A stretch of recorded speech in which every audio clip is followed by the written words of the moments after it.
मेरा नाम अरविंद काला है और मैं दिल्ली शहर में रहता हूँ।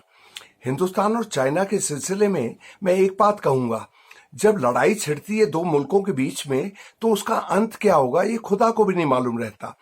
अब हम अपने पड़ोस में पाकिस्तान जैसे एक बुद्धू मुल्क को देखें। ये 50 साल पहले इन्होंने अपने ही बंगालियों पे हमला बोल दिया। एज वो वहां पर पहुंचे और ऐसा उनको 2-4 लाख बंगालियों का खून कर दिया, वहां कब्जा कर लिया, और नतीजा क्या हुआ? वो इनका वो ईस्ट पाकिस्तान इनके हाथ से ही चला गया, बांग्लादेश बन गया। और इनके 93,000 जो सैनिक थे उन्होंने हमारे सैनिकों के आगे घुटने टेक दिए। अब उन्होंने वो याया खान साहब या जो उनकी हुकूमत थी पाकिस्तान की, उन्होंने ये सोचा होगा कि इस किस्म की चीज होगी? 33 साल, चलिए उनको छोड़िए, हिंदुस्तान की तरफ बढ़ते हैं। अब 33 साल पहले जब राजीव गांधी साहब ने हिंदुस्तानी फौज भेजी श्रीलंका में, तो उनको मालूम था कि क्या होगा। उन्होंने इसलिए तिकड़मबाजी करी कि वहां पर मैं मद्रासियों और श्रीलंकन्स के बीच में अमन ले आऊंगा। 2.5 साल उन्होंने हमारी फौज वहां लड़ती रही, कुछ नहीं हुआ, 1200 लोग मर गए और वहां पे हम वापस आ गए। राजीव गांधी साहब का खून भी हो गया और वो लड़ाई चलती रही। अफगानिस्तान में नॉर्थ में हम देखते हैं, और रशिया ने, जो सोवियत यूनियन था, एक बिल्कुल बाहुबली मुल्क, वो 41 साल पहले पहुंच गया अफगानिस्तान कि इसको कब्जे में लाना है, और वहां पिट गया। 1 लाख उन्होंने ट्रूप्स भेजे जब सबसे ज्यादा थे, और 13,000 उनके सैनिक मारे गए, जख्मी हुए। फिर उसको छोड़िए, वियतनाम के वॉर में करीब 70 साल पहले वो अमेरिका ने दखल अंदाजी की।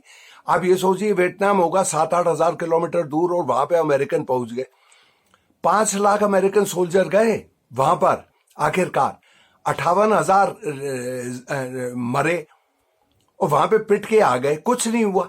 वियतनाम वो जुड़ गया और जो इनके जिस मंसूबे से गया था वो बिल्कुल नाकामयाब रहा। जॉर्ज बुश साहब ने वो इराक में दखल अंदाजी की 17 साल पहले, और आज भी वो अमेरिकन सोल्जर्स मरते रहते हैं। सारे मिला के उनके इराक में करीब 4,000 अमेरिकी सोल्जर मारे गए हैं। तो जहां पर भी दखल अंदाजी जो शुरू करता है ना, वो आखिरकार पिट ही जाता है। तो हिंदुस्तान और चाइना के सिलसिले में मोदी साहब ने देशभक्त हैं, लेकिन एक बहुत बड़ी भूल की। वो सलाह मशवरा नहीं करते। उन्होंने बिना किसी सोचे हुए 11 महीने पहले कश्मीर को 2 हिस्सों में बांट दिया। और उस टाइम मैं अपने मेरे दोस्त ताली बजा रहे थे, लेकिन मैं उनसे कहता था मिला क्या? देखिए, उन्होंने 2 हिस्सों में बांटा। यही है कि अगर मेरे पास एक समोसा हो और उसको 2 हिस्सों में कर दूं तो मेरे 2 समोसे थोड़ी हो जाते हैं। लेकिन हिंदुस्तान में ताली बजा रहे थे लोग, वाह वाह कर रहे थे, कोई तुक था नहीं।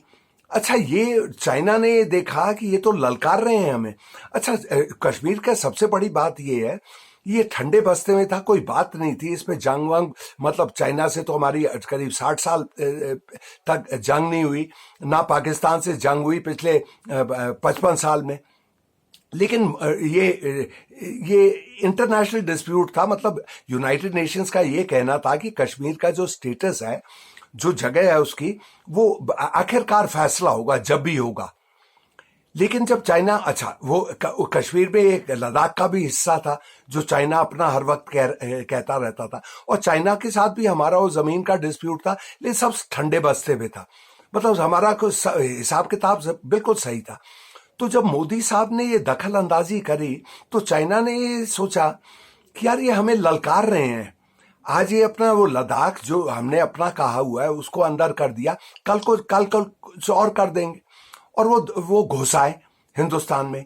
आज ये ओपन सीक्रेट है हिंदुस्तान में, करीब 1,000 स्क्वायर किलोमीटर उनके हाथ में है। एक जगह वो 8 किलोमीटर अंदर आए, दूसरी जगह वो आए और सब कुछ बना रहे हैं, हथियार वथियार हर चीज उनकी तैयारी है, और हम जंग की तरफ लड़खड़ा रहे हैं। हजारों सैनिक पहुंच गए, हथियार पहुंच गए, तोप पहुंच गए, बम वाले जहाज पहुंच गए। तो हो सकता है कि जंग नहीं होगी? नहीं, जंग तो होगी। और ये बड़े दुख की बात है। इस हिसाब से मैं, ये मोदी साहब का एक वो छेड़ना नहीं था उन्हें। ऐसे है ना कि 13 साल का लड़का होता है, स्कूल से आ रहा होता है, वो मधुमक्खी का छत्ता देखता है, तो उसमें पानी फेंक देता है या पत्थर मार देता है। होता क्या है, मधुमक्खी उसको काटने लगती है और दौड़ दौड़ के कहता है मम्मी मुझे बचाओ, मम्मी मुझे बचाओ। हिंदुस्तान के भी यही हाल है। अब एक चाइना है दुश्मन, बहुत ही मजबूत है, बहुत ही रईस है, हम इतने तो नहीं है। तो एक घबराहट तो रहती है। एक तो कोरोना से हम कहर से हम गुजर रहे हैं, बहुत बुरे कहर से। चाइना तो बचा हुआ है। अच्छा, 6 महीने में मंदी भी बहुत जबरदस्त चल रही है, बेरोजगारी, हर चीज। और चाइना हमसे ज्यादा वो है, तो हम क्यों इस तरफ बढ़े? तो मुझे तो ये बहुत बुरा लगता है। अब हजारों सैनिक मरे, ये मरे, लोग जो वैसे बेरोजगार है वगैरह वगैरह, वो अब हमारे वो जो जनरल कहते हैं टीवी में, हम हथियार खरीद सकते हैं, ये खरीद सकते हैं, वो खरीद सकते हैं। खरीद तो सकते हैं जनाब, लेकिन पैसे कहाँ हैं हिंदुस्तान के पास? हिंदुस्तान के पास पैसे नहीं है।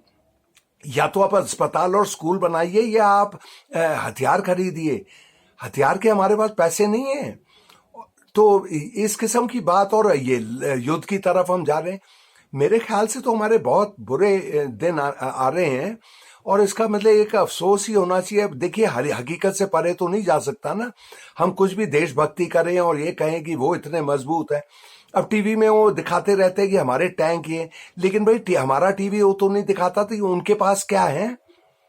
तो इस किस्म की चीज ना, कि अपने को शाबाशी दो और दूसरे को कहो कुछ नहीं, ये तो बुद्धू है, चिंग फुंग फुंग चिंग है, ये नूडल खाता है, कीड़े मकोड़े खाता है, इसके बाद तो ताकत ही नहीं। तो इस किस्म की अपने को शाबाशी देने से एक अपने को ही गुमराह करने वाली बात है। दुनिया तो गुमराह होती नहीं। अच्छा जनाब, तो चलिए, हिंदुस्तान को गुड लक, हमें गुड लक। और ये मेरा वीडियो अपने शेयर करिए और सब्सक्राइब भी करेंगे तो मैं आपकी जिंदगी भर गुलामी करूंगा। अच्छा, खुदा हाफिज।